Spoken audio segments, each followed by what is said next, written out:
Israel imeendelea kutafuta njia ya kuweza kufanya mapambano dhidi ya Iran baada ya vifo vya Wayahudi 16 katika shambulizi la kigaidi katika ufuo wa Bond. Sauti zaidi zinazungumza kuhusu majibu ya moja kwa moja ya IDF kwa mashambulizi ya Kiyahudi dhidi ya Wayahudi katika ardhi ya kigeni. Hata hivyo, mnamo Julai, ofisa wa zamani wa ofisi ya waziri mkuu wa kukabiliana na ugaidi na mwenzake wa INSS Yoram Schweizer alitoa wito wa kuzingatia majibu makali kwa mashambulizi ya ugaidi dhidi ya Wayahudi wa Israel nje ya nchi hiyo. Taarifa zilizopatikana mnamo Jumapili kutoka kwa baadhi ya maafisa wa Marekani ambao wameliambia shirika la habari la Fox News ni kwamba shambulizi la Australia liliamriwa na Iran. Kwa hivyo Washington ingeunga mkono kikamilifu shambulio la moja kwa moja la Israel dhidi ya ardhi ya Iran. Hii ni taarifa ambayo pia ipo katika gazeti la The Jerusalem Post la nchini Israel. Ripoti za awali kulingana na Jerusalem Post, gazeti la Israel, zimeeleza kwamba zimesisitiza uhusiano wa magaidi hao wawili wa ICC na inaelezwa kwamba ni ushiriki wa Iran, lakini uhakika unaweza kushikiliwa na Israel kuchukua uhuru wa kuwashambulia maafisa wakuu wa ICC waliojificha nchini Syria. Wakati Schweizer alipotaka majibu ya moja kwa moja ya kijeshi baada ya majibu ya siri ya kidiplomasia au ya kisheria kwa ugaidi kama huo, angeweza kuashiria hatari kubwa zaidi kwa upande wa Jamhuri ya Kiislamu pamoja na sababu za kimkakati za mabadiliko hayo. Hata hivyo, imeelezwa kwamba kwa kuzingatia kwamba hatua zilizochukuliwa hadi sasa na Israel na mataifa mengine zimeshindwa kuzuia Iran kutumia ugaidi, kunaweza kuwa na sababu ya kuzingatia majibu makali kwa kufanya mashambulizi makubwa zaidi katika kesi hii ambapo Iran inafanikiwa kutekeleza mashambulizi makubwa ya kigaidi. Lazima Iran ishambuliwe. Iran imeendesha uchokozi kwa Wayahudi baada ya vita vya Juni.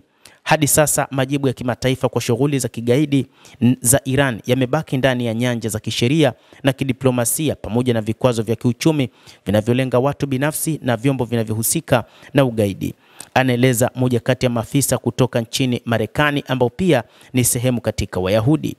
Hata hivyo, aliongeza kuwa kwa kuzingatia nia ya hivi karibuni ya Israel kujibu moja kwa moja uchochezi wa Iran ulioonyeshwa kufuatia shambulizi la ndege zisizokuwa na rubani mnamo Aprili mwaka 2024 na mashambulizi ya makombora mnamo Oktoba mwaka 2024, inaweza kuwa muhimu kigaidi yalianzishwa na kutekelezwa na Iran.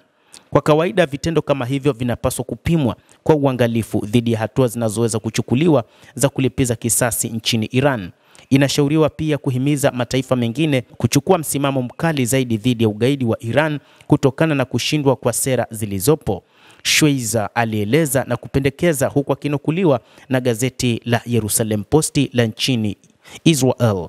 Yote hayo yalikuwa ni mwezi Julai.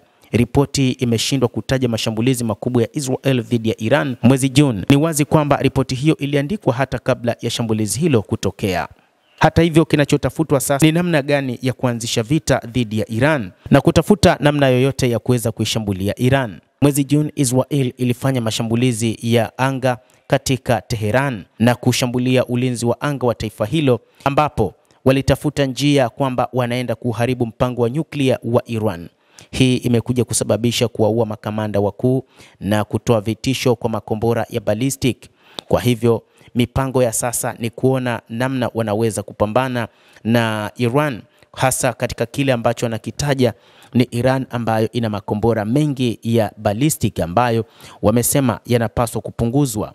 Mpango wao sasa wanatafuta sababu nyingine, ambapo ni mauaji yaliyofanyika huko Australia baada ya sherehe za Hanuka mnamo Jumamosi, ambapo Wayahudi walikusanyika katika ufukwe wakiwa katika sherehe hizo, ambapo washambuliaji wawili walijitokeza na kufanya mauaji ya watu 16 na kujeruhi wengi zaidi.